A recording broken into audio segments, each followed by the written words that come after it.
good to see you. And again, welcome to Compassion Camp. We're glad you're here. Hey, this is our third story today, and this story comes from the Gospel of Mark. Mark, remember, it's Matthew, Mark being the second book in the New Testament. It's Mark 12, 28 through 31, and it refers back to a book in the Old Testament, Deuteronomy, the 6th chapter, and it's called the Greatest Commandments. So I want to share with you that this morning. You know, uh, you might be wondering, all this compassion for others, what does it mean about caring for ourselves? Well, listen, sometimes when we're showing compassion, we are given the message that caring for ourselves is a selfish thing, but it's not. Or we worry what others might think about if we don't care enough for them. But it's important to have love and compassion for ourselves. In fact, it's so important that God even included it in one of the greatest rules to live by. Today's story highlights that, and it tells something that's very simple. It's one of the greatest rules. It's often forgotten, though. It's a commandment to love God, to love our neighbors, and yes, to love ourselves. So as we listen to the story, here's what I want you to do. I want you to think about a time that you feel when you hear Jesus say, love and care for others as yourselves. Why is it important to care for yourself? And also, what does that look like for you?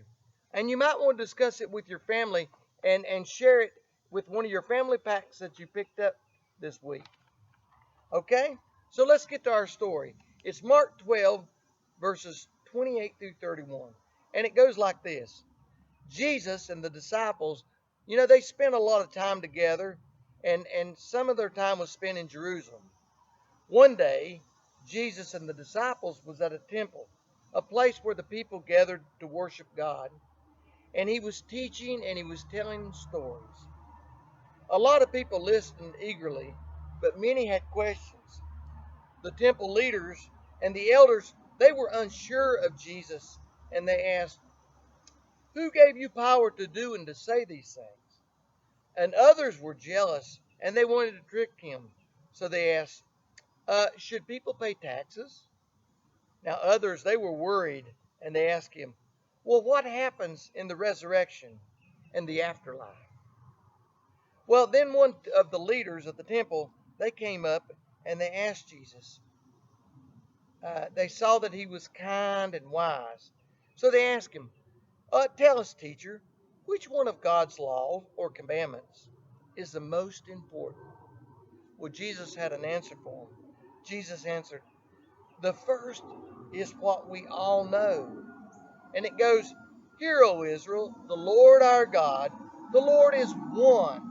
You shall love the Lord your God with all your heart and all your soul and all your mind and with all your strength.